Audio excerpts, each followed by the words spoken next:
কালীর উপাসনা করে তাদের বলা হয় শাক্ত।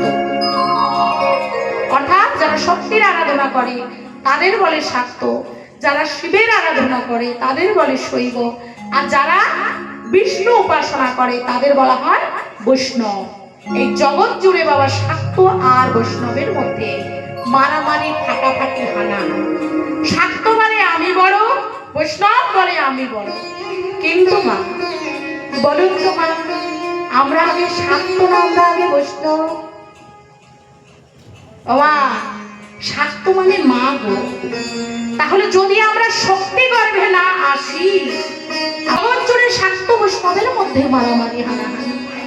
বলুন তো আমরা আগে শক্তি গর্ভে না আসলে আমরা বৈষ্ণব কি হতে পারতাম? বৈষ্ণব হতে পারতাম না।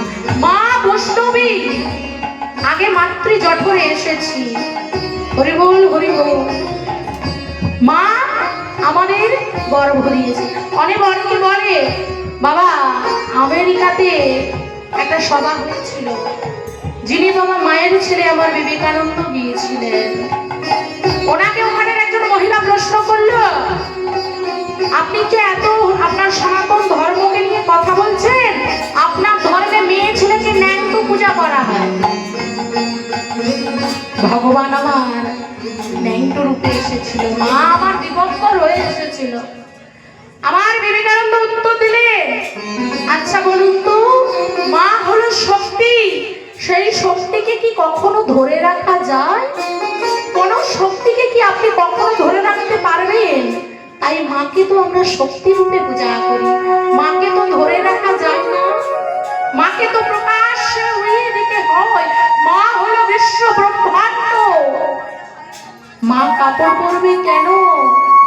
মায়ের সময়ে কোথায় তো সন্তান, বিশ্ব জুড়ে তার সন্তান। মা যে মায়ের স্তনদুগ্ধ পান করে আমরা বড় হয়েছি, মেয়ে মাতৃজনী থেকে আমরা ভূমিষ্ঠ হয়েছি, যে মাতৃ জঠরে আমরা জীবনের স্থান নিয়েছি, জন্ম হয়েছে আমাদের, মায়ের সেই অঙ্গগুলো দেখে কেন কাপড় চাপা দিতে হবে? মাঝে শক্তি, মাঝে আর অন্য কিছু নয়, তাই মাকে যে ধরে রাখতে পারবো না, সে যে মা, মায়ের যে আর কোনো রূপ হয় না। সেই মাকে নিয়ে কথা বলেছিল আমার বিবেকানন্দ, উত্তর দিয়েছিলেন। তাই বাবা আজ মায়ের কাছে গিয়ে বলছি, বাবা কত সুন্দর একটা রবীন্দ্রনাথ পদ লিখেছিলেন। হরি বল হরি বল। কবিতায় পদে কলম নিয়ে গেলেন, মা তুমি এই জগৎ ব্রহ্মাণ্ড, বিশ্ব ব্রহ্মাণ্ডকে নিয়ে খেলা করছো, তোমার আর কোন সৃষ্টি, সবই কিছু প্রলয়, তুমি প্রলয় ঘটাচ্ছ। হরি বল হরি বল। এ বিশ্ব বিরাট শিশু আগমনে খেলিছ খেলিছ, এ বিশ্ব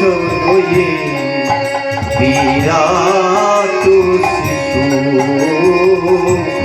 আগমনে খেলিছ। প্রলয় সৃষ্টি তব পুতুল খেলা, নিরজনে প্রভু নিরজনে খেলিছ।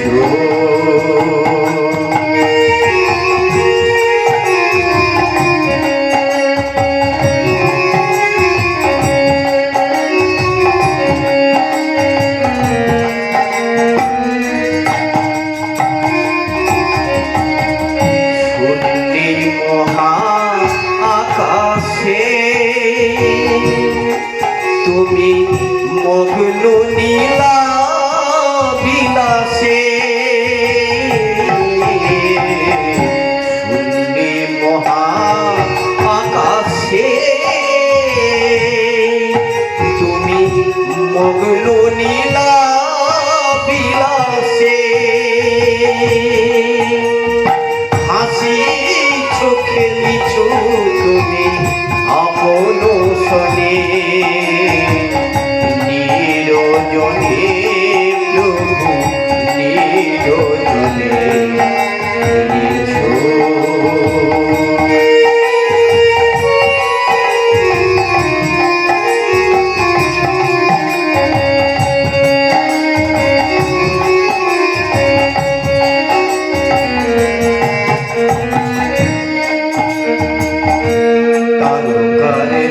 বিশ্বসী খেলো না তবু হে উদাসী পড়িয়ায় আছে রাঙা পায়ের কাছে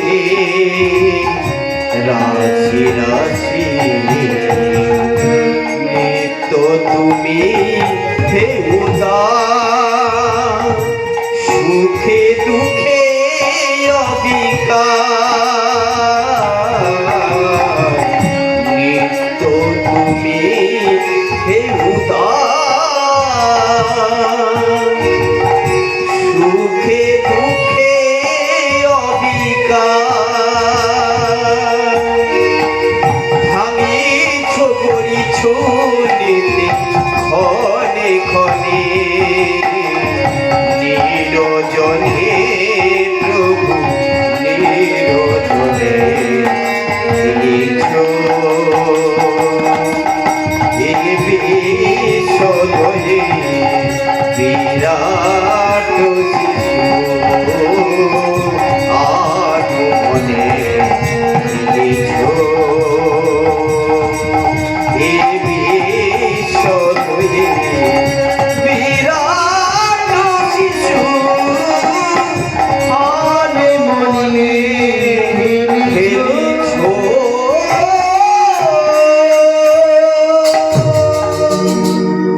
তুমি এই বিশ্বকে নিয়ে খেলছো, তুমি তো কোনো কিছুর খামতি রাখোনি। যেই মা সৃষ্টি করছে, যেই মা ধ্বংস করছে, যেই মা সারা বিশ্বের সৃষ্টিকারী,